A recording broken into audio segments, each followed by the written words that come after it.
By taking steps towards healthy living, you can help reduce your risk of being overcome with health problems. Join us on Vodafone Healthline this week for an informative, inspiring, and exciting round of health talk. Here are your doctors. I am Papani. My name is Bright. Hello, my name is Ruth. Hi everyone, I'm Lorraine. The team is out on the streets with HealthCam. In area, make us man, me who say you're fibroid. I am common, Titino meaning some penny phone in your fibroid. But it's the same, Makoda Hospital, who say 18 years, any bida, 20 years, 30 years, so penny to men so maintain a sentiment, person me tell us, then they create this idea, no, and they by me so may how, and It's very understandable why you're worried. Now, fibroid just refers to an abnormal growth of the tissues in the womb. Okay, so it's usually non-cancerous or something we call benign. So it's something you shouldn't worry too much about. So I'll just use this model over here to explain how fibroids appear in the womb. So basically, this is the vagina. We have the cervix here, and this here is the womb. So the womb has three major layers. That's the inner lining, the muscle, and the outer lining. And these are areas where the fibroid can form. So when the fibroid forms in the inner lining, it's called a submucous fibroid. Now, this is usually what causes all the pain, the heavy bleeding, and the prolonged bleeding that women with fibroids experience. It's also a major cause of infertility. Now, we can have the fibroid develop in the muscle, which is called an intramural fibroid. In most cases, it doesn't cause problems unless it grows quite large and also begins to obstruct the cervix, so that infertility, you don't find the sperm being able to enter into the woman's womb. Again, the fibroid can develop on the outer layer, which is a subserosal fibroid. Now, these fibroids tend to really grow very big and begin to press on other organs, and in some cases make it very difficult for you to breathe. And unfortunately, the cause is not known. You know, it's interesting that she said that now it's more prevalent. It's not that fibroids is now more prevalent, but it's just that now we have the diagnostic tools to diagnose it. Because a lot of the time, fibroids are what we call asymptomatic. You might be walking around with it, and you might not feel it. So you might think, oh, I didn't have fibroids, but you may have had the fibroid. So a lot of the diagnosis now is incidental. Maybe you just went to take a scan and they told you that you have a fibroid, but then you don't have the symptoms. A common diagnostic tool is an ultrasound. And they may do it where they actually just put the probe over your stomach area or your abdominal area and then pick it up. Or we have a transvaginal ultrasound where it's actually put a smaller probe, which is also an ultrasound, is put into the vagina and is able to, look through. For some people, they might actually pass a scope through your abdomen. And with that one, we call it a laparoscope. So it has a little camera and then it looks into the womb. When it comes to the treatment of fibroids, I mean, it's very treatable, so you don't need to be worried. But I just want to sound this word of caution. We have so many people peddling drugs that melt fibroids. It's not true. There are, however, some hormonal treatments that may shrink the fibroids, but this is an injection and it's given in a hospital and it's quite expensive. But if you're having fertility problems, you're having problems, repetitive miscarriages and all that, then we do need a surgical form of intervention. And this may involve either removing the tumor, that we call a myomectomy. Or if the fibroid is so big or you've finished having children and we feel that it would recur, or you are bleeding a lot during the surgery, they may need to do a hysterectomy, which involves actually removing the entire womb. But all these are things that once you visit your doctor, your obstetrician and gynecologist, they will explain the pros and cons and which would be best suitable to you based on your symptoms and your reproductive wishes. And then they will do the necessary intervention. Ajay is calling from Ablekuma. Hello, Ajay. Hello, doctors. I have too many children and I don't want to have any more. I don't want to stop having sex. Plus, I don't like condoms. What are my options? I think there are quite a number of options that you could actually look into. I mean, obviously, you struck out the first option, which is using the barrier method, the common one being using the condom. Although there are also female condoms, but then the other things you could do, there are temporary things that can be done and there are permanent things that could be done. So for instance, the temporary things, your wife could actually be put on oral contraceptive pills. Okay, she could also have what we call an IUCD. These are actually quite long-term. So the IUCD is just placed in her womb and it can help prevent the pregnancy. You can also have something you can place under the skin, okay? And we can also have the injectables. All these are hormonals. So once they alter the hormonal balance, it can actually help prevent the pregnancy. And we have more permanent things such as vasectomy. Now, vasectomy is for people like you, the man, okay? So what happens is that they just cut your sperm cords where the sperms pass through, and this would actually prevent pregnancy. If you usually have very heavy periods, we don't recommend you to use an IUCD because it may cause excessive bleeding. However, there's another kind of IUCD that is called the hormone-coated IUCD. That one is actually recommended for people who have very heavy periods because it helps to treat the heavy period and it also serves as contraception. So to really know what you can do, go with your wife to any family planning center. They'll spread it all out before you. We'll get the risk factors that your wife has. If he has any medical conditions, that can also inform the choice that we make.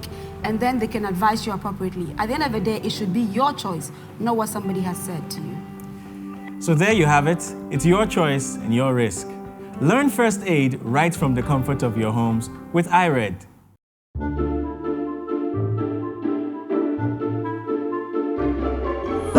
Help! My chest, my heart. No, I'm not a doctor, but with first aid, I can help. First aid for heart attack. Lay the patient down to rest. Call an ambulance on 193 for help. In the meantime, loosen all tight clothing to enable proper blood flow. If the patient is conscious and has prescribed medication, get it and help the patient take it as directed. Or give him or her one aspirin tablet if the person is not allergic to aspirin. Stay with the patient and regularly check their response and breathing. Be prepared to give CPR if need be till help arrives. So you see, it's not really rocket science now, is it? Vodafone, power to you.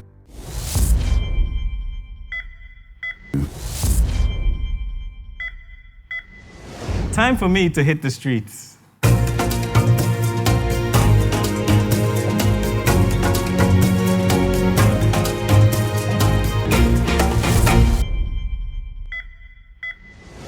So most of the time, you think you don't have enough time to actually go to the gym or do some exercise because of your busy schedule. Did you know that some of the simple chores you do at home could count for exercise? Let's go find out. So here are a few everyday activities you can do to improve your well-being. We're going to look at sweeping, gardening, and riding a bike. So sweeping can actually be helpful. Remember, you can change both arms if you're ambidextrous, but just make sure you keep your back straight, bend your knees when you're sweeping, and swing your arm with grace. It's fun if you do it well. So as usual, you just sweep like that. Did you know when you're sweeping a lot, you're actually helping your shoulders out? So especially when you change your hands when you're sweeping. And if you do it with a really straight back, it helps with strengthening your back muscles. Bending your knees and squatting during the process actually helps strengthen your knees when you go around. When you're doing gardening, bending over, turning the soil around, it keeps you active, keeps your heart working properly, and it keeps you in a healthy state of mind. Instead of taking a car or public transport to a nearby shop or work, why not walk or simply ride a bike? This actually helps strengthen your muscles, build circulation, makes you feel better about yourself, and improves your general well-being. Till next time, see you guys on Street Doctor. On Kids Corner, you get the needed information to keep your child safe and well. This week, we talk about childhood obesity. Obesity is a term that basically they use certain measurements. They use BMI or body mass index. For children, it's a bit more tricky. In adults, what we do is that we take your weight and then your height, and then we try and extrapolate to see whether your weight is, ideal for your height. Pediatricians tend to have certain charts that they use to determine whether your child is obese or not, and then we take it from there. Now, the mechanism behind obesity is what we call energy intake being equal to energy output. The food you eat should all be burnt and used as energy. So you find that in children who are obese, they tend to actually take in a lot of food, but then they actually burn little of the energy. And this actually builds up to make them obese. And what are some of the causes of this? You find that some parents actually give their children a lot of sweets. But one of the major problems is fast food.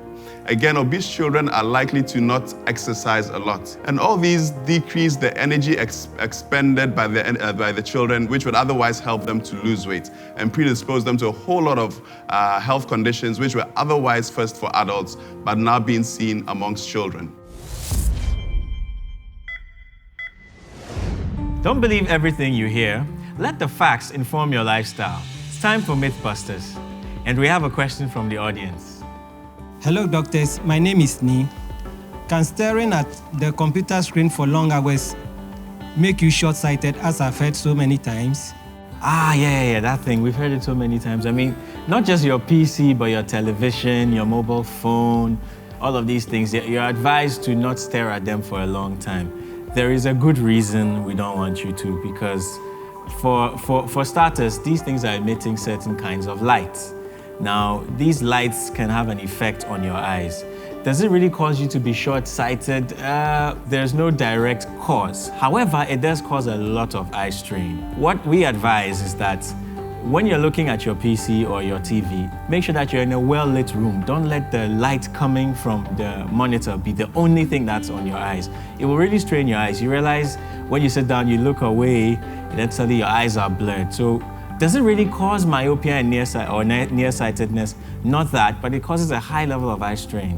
Apart from the eye strain, if you already have an eye problem and you're always constantly straining your eyes, it could actually worsen the problem and give you the impression that it's actually the looking too long at a laptop or working on your computer that has actually caused the eye problem. So some things to actually do to manage this eye strain is to first of all get an eye check to make sure that you have the right lens in case you need lenses before you do what you're doing. And every time you're working behind a laptop or a computer and you're doing this for very long hours, it's important, at least after every 20 minutes, you just look at an object which is a distance away. This helps to relax the eye muscles so that you don't suffer from all the strain associated with it. Another thing is that at least after an hour or so, you should actually get up from the seat and walk around. And all these are just to prevent that eye strain that could either worsen an existing eye problem or just to prevent the strain itself. So what has been said is actually a myth. It is a myth. It's actually a myth. Thank you, doctors. The following segment contains material of an adult nature. Viewer discretion is advised. Let's help you find solution to your sex and relationship matters on Sex Talk. So we have an SMS from Suleimana from Nkoko, and this is what she asks. My husband had a heart attack a few months ago. He wants to have sex often, and I'm scared of what could happen to him. Please advise me. When somebody has a heart attack, what it means is that there was a cutoff of blood supply to some part of the heart. So that part of the heart dies off, sort of, or it becomes ischemic, as we like to say it. It dies off. But the body has its own way of taking care of this dead part of the heart. It undergoes what we call remodeling. So basically, it tries to change its form so that the heart can still function as a whole.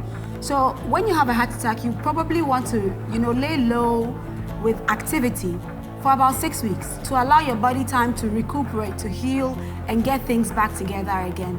And then you try to incorporate activity again slowly at a time, looking at your level of tolerability. Sex, like any other activity, needs to be weighed against the person's own exercise tolerance. If your doctor clears you after 6 weeks and says, okay, you can go ahead and start, the way to make sure that your husband is probably not going to get in the red zone again is to look out for the things that happened the first time. So if you're doing it and the chest is hurting, they can't breathe well, or there's a tightness in the chest, suddenly they are sweating or they feel like vomiting, you want to take it easy, okay? And then you want to see your doctor. They'll do an exercise test for you where you stand on the treadmill and then they put some things on your chest and look at how your heart beats when you are engaged in an activity. Definitely. And get the clearance. And another thing, Suleimana, is that now we are concerned about your husband's overall health. What caused the heart attack in the first place? If he has any pre-existing disease conditions like poorly controlled hypertension or diabetes, if his cholesterol is very high, if he has any underlying heart conditions, All these would have to be properly managed. If he's on medications, please, he should comply. He should make sure that he's attending, his schedule reviews so that we control the disease condition in the first place. So that, you have not only a healthy sex life, but a healthy life.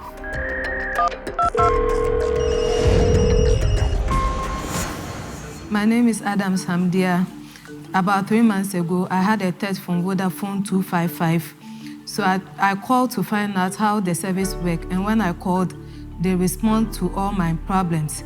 And I've been calling the Healthline. I asked about so many diseases, and they answered my questions very well. And since then, I always call, since I don't need to wait for any health program to know about signs and symptoms of any disease.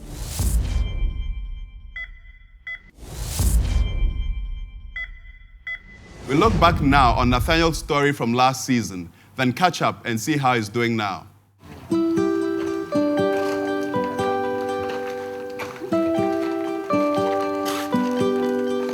What's your family, Richard? Or the Isafo?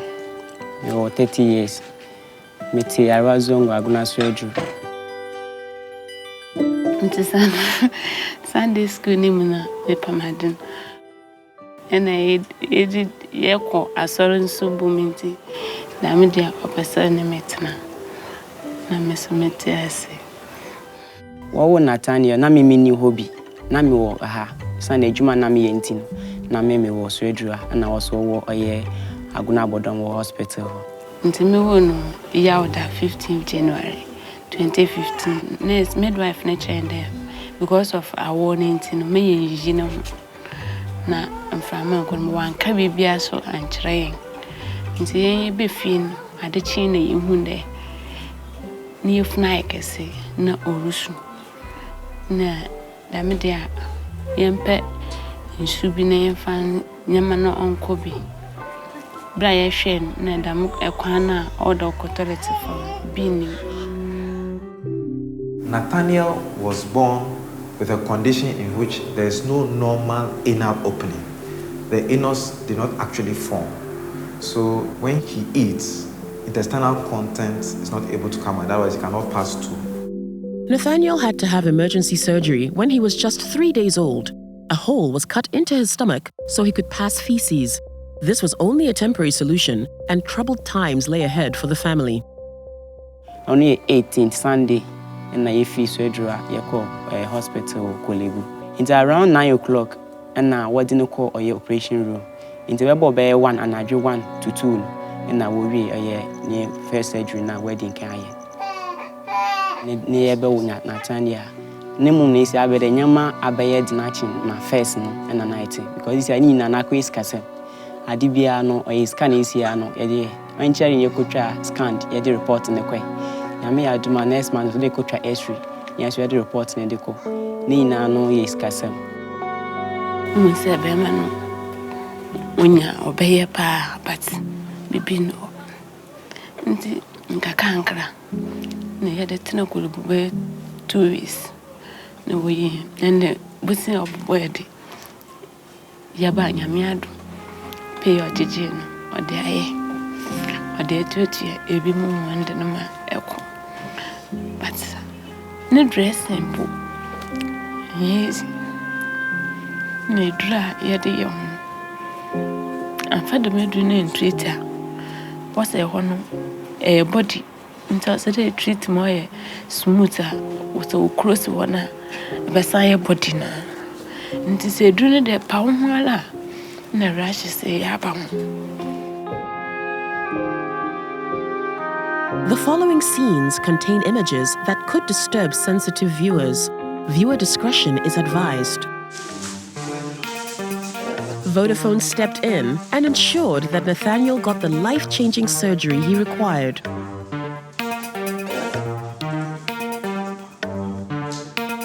The aim of the surgery is to create an opening for intestines. In other words, like we're creating a new anus. So what we really do is to open up the lower parts of the body, identify the blind end of the intestine where it ended, and then bring it down to the skin at the bottom and fix it in a position in which the anus should form and can function properly. I think your prognosis should be quite good. Most of the time, the problem is if you do not have very good muscle or good nerve supply to the muscle. Then you may have problems with controlling stool, even though the anus is in the normal position.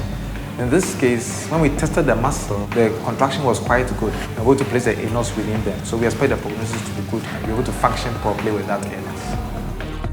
Vodafone would like to thank the staff at Kolebu Hospital for all they have done for Nathaniel and his family.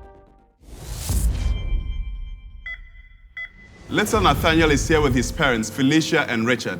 Please clap for them as they join us in the studio. How has he been doing since the surgery was done?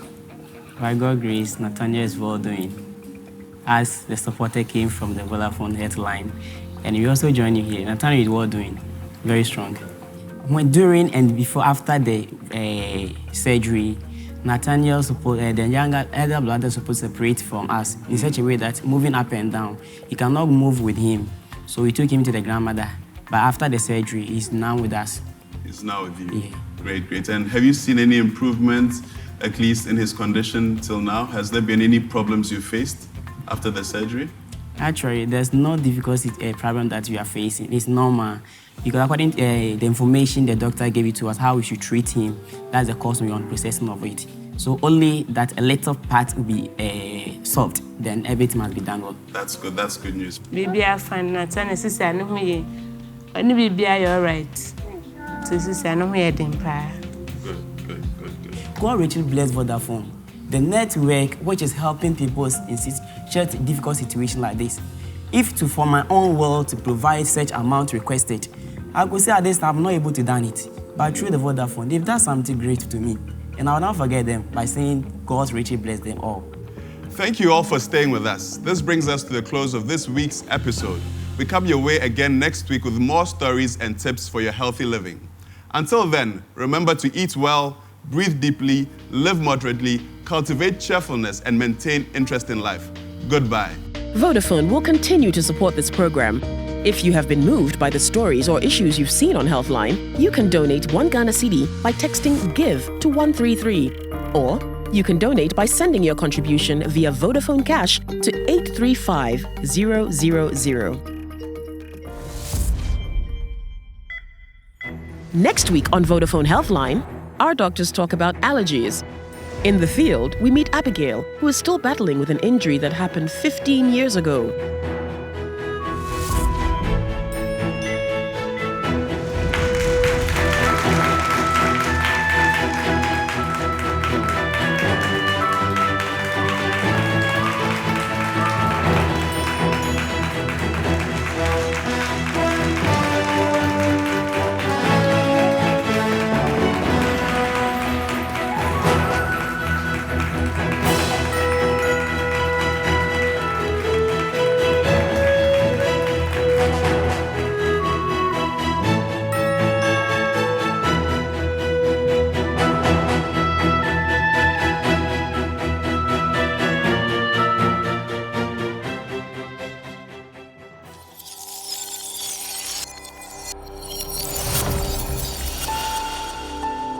Vodafone, power to you.